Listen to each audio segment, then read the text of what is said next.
마음으로 우리를 영접하라.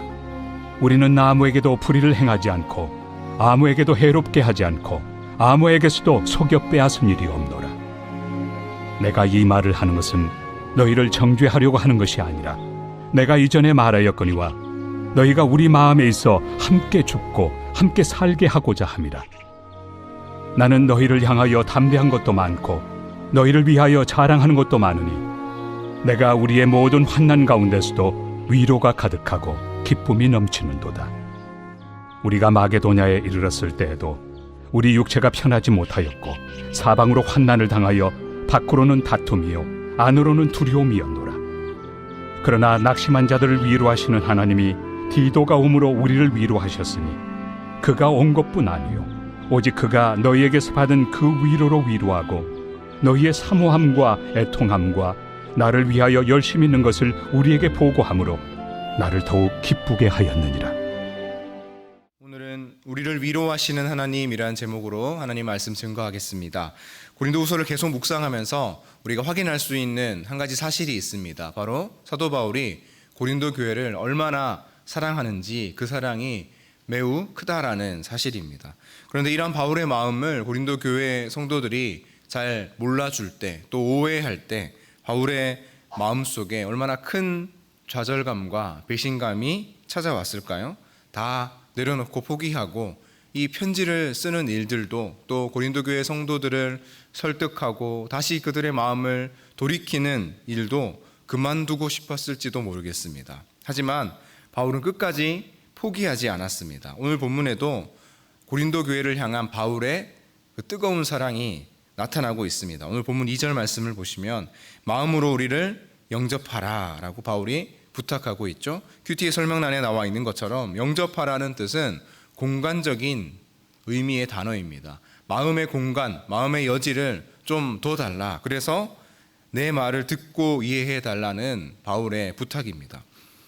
마음으로 우리를 영접하라. 우리는 아무에게도 불의를 행하지 않고 아무에게도 해롭게 하지 않고 아무에게서도 속여 빼앗은 일이 없다라고 지금 바울이 말하고 있습니다. 고린도 교회에 침투한 거짓 교사들이 바울에 대한 이상한 소문을 그 교회 내에 퍼뜨렸죠. 크게는 세 가지였습니다. 바울은 사도가 아니다. 또 바울은 돈만 밝힌다. 또 바울의 그 모든 가르침은 교회를 해롭게 한다라는 그런 루머들이었습니다. 이에 대한 바울의 항변이 바로 이 2절 말씀입니다. 나는 아무에게도 불의를 행하지 않고 아무에게도 해롭게 한 적도 없고 아무에게서도 속여 빼앗은 일이 없다. 바울은 정면 돌파를 선택하고 있습니다. 마음으로 우리를 영접해 달라며 조금만 마음의 공간을 두어서 내 말을 들어달라라고 부탁하고 있습니다. 바울의 모든 자존심을 다 내려놓고 고린도 교회를 너무 사랑하기 때문에 겸손하게 낮은 자세로 지금 고린도 교회 성도들을 설득하고 있는 것입니다. 바울의 입장에서는 이것이 최선의 방법이었던 것이죠. 그래서 3절 말씀 보시면 내가 이 말을 하는 것은 너희를 정죄하려고 하는 것이 아니다. 바울은 너희를 정죄하려고 이런 말을 하는 것이 아니니 자신의 본심을 혹시라도 오해하지 말아 달라고 말하는 것입니다. 바울의 본심은 무엇입니까? 3절 하반절 보시면 내가 이전에 말하였거니와 너희가 우리 마음에 있어 함께 죽고 함께 살게 하고자 함이라. 너희를 정말로 사랑하는 마음이 내 마음에 있다. 함께 죽고 함께 살고자 하는 마음이 나의 본심이다라고 말하는 것이죠. 그래서 4절 말씀 보시면 나는 너희를 향하여 담대한 것도 많고, 쉬운 말로 나는 너희를 정말로 신뢰한다라는 뜻이고요. 또 너희를 위하여 자랑하는 것도 많으니 너희를 자랑스럽게 여긴다는 것이죠. 무한한 신뢰와 무한한 지지를 지금 바울은 표현하고 있습니다. 그러면서 바울은 뭐라고 고백합니까? 모든 환난 가운데서도 오히려 나는 위로가 가득하고 기쁨이 넘친다라고 말합니다. 여러분, 바울의 이 말을 어떻게 이해하면 좋을까요? 고린도 교회가 자신을 오해하고 불신하고 그래서 사랑하는 고린도 교회가 자신에게 이렇게 부당하게 대하는 이 좌절스러운 상황에서도 어떻게 나는 위로와 기쁨이 충만하다라고 말할 수 있을까요? 우리가 이 말을 어떻게 이해하면, 어떻게 받아들이면 좋을까요? 바울이 고린도 교회를 너무 사랑하기 때문에 이럴 수 있다라는 정도로는 충분한 설명을 할 수 없습니다. 바울이 이렇게까지 할 수 있는 이유는 한 가지뿐입니다. 바로 바울의 마음속에 하나님 아버지의 사랑이 충만했기 때문입니다. 자신을 위해 아들을 이 땅에 보내시고 그를 십자가에 내어주시고 무한한 사랑과 지지로 끝까지 포기하지 않으시는 하나님의 사랑이 바울의 마음속에 충만했기 때문에 이 어려운 상황, 좌절스러운 상황에서도 고린도 교회를 끝까지 사랑하고 또 낮은 자세로 그들을 설득할 수 있었던 것입니다. 주 안의 사랑하는 성도 여러분, 하나님의 사랑은 어떤 환난과 고난 가운데서도 우리 마음을 위로와 사랑으로 충만하게 하는 능력이 있는 줄로 믿습니다. 물론 바울의 삶은 매우 치열했습니다. 오늘 본문 계속되는 5절 말씀 보시면 우리가 마게도냐에 이르렀을 때에도 우리 육체가 편하지 못하였고 사방으로 환난을 당하여 밖으로는 다툼이요 안으로는 두려움이었노라. 오늘 본문 5절 말씀은 2장 12절 13절 말씀에서 연결되는 부분입니다. 우리 성경을 앞으로 넘겨서 2장 12절 13절 말씀을 찾아보겠습니다.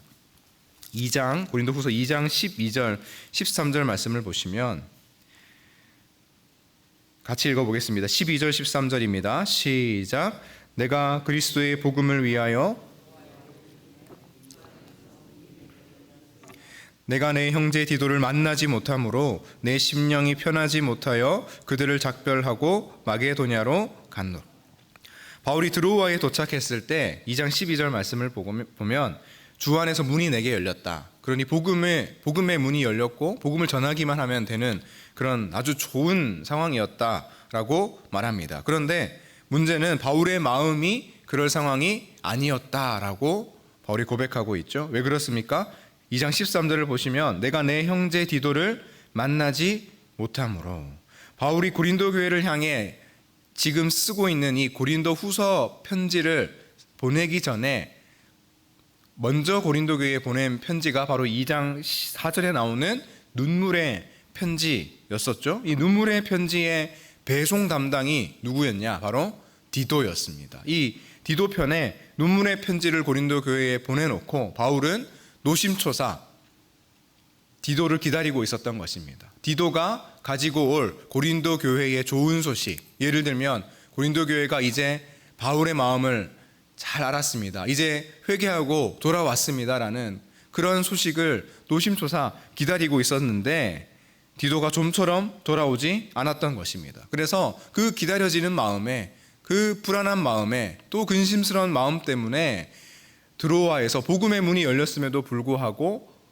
바울이 복음을 전하지도 못하고 그렇게 전전긍긍하고 기다렸다라는 것입니다. 오죽했으면 디도를 조금 더 빨리 만나기 위해서 배를 타고 바다를 건너 마게도냐로 갔던 것입니다. 그래서 오늘 본문 5절로 돌아와 보시면 우리가 마게도냐에 이르렀을 때에도 우리 육체가 편하지 못하였고 사방으로 환난을 당하여 밖으로는 다툼이요 안으로는 두려움이었노라 라는 바울의 고백이 이해가 되시지 않습니까?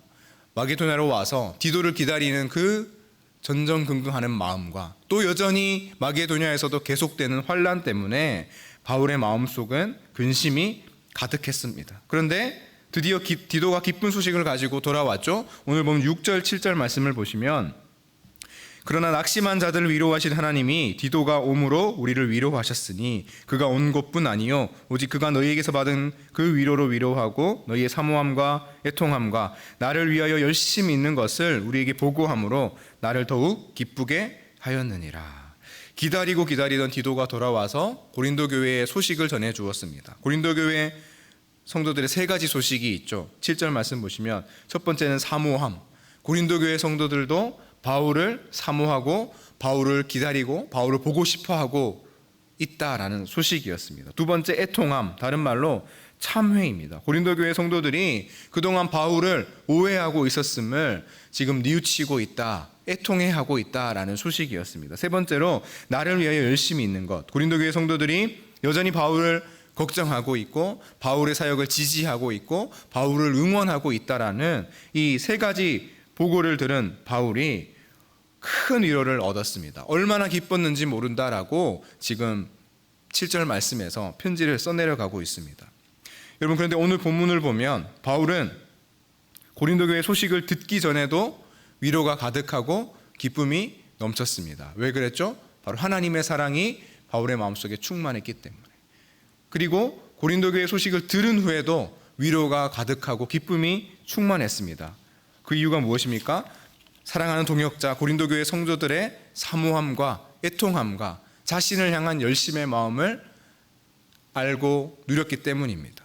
여러분, 바울은 여전히 환난과 고난 가운데 있었지만 그 전에도 또 그 이후에도 하나님의 위로와 기쁨이 가득했다라고 고백하고 있습니다. 여러분, 이것이 하나님께서 당신의 백성들을 또 우리를 위로하시는 두 가지 방법입니다. 첫 번째는 하나님의 사랑과 은혜를 통해서, 두 번째는 이 사랑과 은혜를 깨달은 우리 주변의 많은 동역자를 통해서, 또 그 동역자들이 함께 공동체를 이루어 살아가고 있는 교회를 통해서 하나님은 우리의 낙심한 마음을 위로해 주신다라는 것입니다. 이 두 가지 사실을 사도 바울은 고린도후서 1장 4절에서 이렇게 탁월하게 표현했습니다. 우리의 모든 환난 중에서 우리를 위로하사 우리로 하여금 하나님께 받는 위로로서 모든 환난 중에 있는 자들을 능히 위로하게 하시는 이시로다. 주 안에 사랑하는 성도 여러분, 하나님은 환난과 고난 가운데 있는 낙심한 우리의 영혼을 참으로 위로하시는 분이십니다. 그 크고 놀라운 하나님의 사랑과 은혜로 우리를 위로하실 뿐 아니라 우리 주변의 동역자들을 통해 우리를 위로하십니다. 여전히 우리 인생에는 바울과 같이 크고 작은 환난과 고난이 계속되고 있습니다. 이 새벽에 하나님의 참된 위로가 환난과 고난 가운데 있는 우리 가운데 충만하게 하옵소서. 부르짖고 기도하는 복된 새벽 될 수 있기를 예수 그리스도의 이름으로 축원합니다. 이 시간 말씀을 기억하며 이렇게 기도하겠습니다. 내 안에 하나님의 사랑과 은혜가 충만하게 하사 이 모든 환난과 고난이 가득한 우리의 삶 가운데서도 위로와 기쁨이 충만하게 하옵소서. 내 주변에 환난 가운데 있는 연약한 자들이 있다면 이 시간 기도하는 가운데 우리 마음속에 떠오르게 하시고 위로와 기쁨을 그들에게 전하고 나눌 수 있도록 우리를 사용하여 주옵소서. 청년부 수련회가 내일부터 시작됩니다. 예비하신 놀라운 은혜를 부어주시고 또 휴식의 기간을 보내고 계시는 담임 목사님에게 영육간의 강건함을 허락하여 달라고 시간 다 같이 주여 한번 부르시고 기도하겠습니다.